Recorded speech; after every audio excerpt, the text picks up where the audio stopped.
السلام علیکم دوستو، کیسے ہیں آپ؟ امید ہوگی آپ سب ٹھیک ہیں۔ مولانا جلال الدین رومی لکھتے ہیں کہ ایک دفعہ بادشاہ کہیں اپنے مصاحبین کے ساتھ جا رہا۔ ایک مصاحب نے کہا کہ علی جان، یہ جو عورت آپ کے پاس سے گزری ہے اسے لیلا کہتے ہیں۔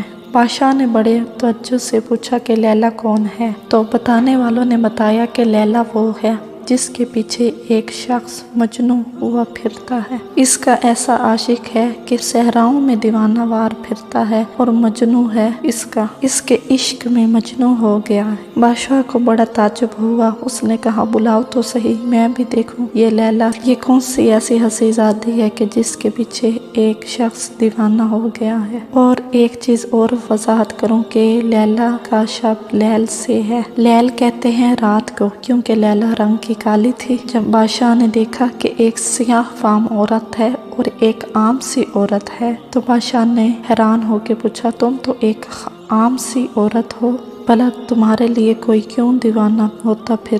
لیلا نے جواب دیا تو لیلا مسکرائی اور اس نے کہا کہ تم مجنون نہیں ہو، تمہیں کیا خبر کہ لیلا کون ہے؟ تمہیں اگر لیلا کا حسن دیکھنا ہے تو اس کے لیے مجنون کی آنکھیں درکار ہیں، اور پھر تمہیں لگے گا کہ کائنات میں اس سے حسین اور کوئی نہیں۔ مولانا روم فرماتے کہ اسی طرح سرور کائنات محمد مصطفیٰ صلی اللہ علیہ وآلہ وسلم کے مرتبے کو دیکھنے کے لیے تمہیں ابو بکر صدیق کی آنکھیں درکار ہوں گی، حضرت علی اور بلال حبشی، حضرت ابو بکر صدیق اور حضرت عمر بن خطاب کی آنکھیں چاہیے، تب تمہیں پتہ چلے گا، اسی طرح تمہیں پتہ چلے گا کہ ان کا مرتبہ اور حسن جمال کیا ہے۔ لیکن اگر تم ابو جہل کی آنکھوں سے دیکھو گے تو پھر یہ کچھ نہیں دیکھ پاؤ گے۔ اگر تم عاشقوں کی آنکھوں سے دیکھو گے تو تمہیں لگے گا کہ حضرت محمد صلی اللہ علیہ وآلہ وسلم کے علاوہ کائنات میں اور کوئی حسین نہیں ہے۔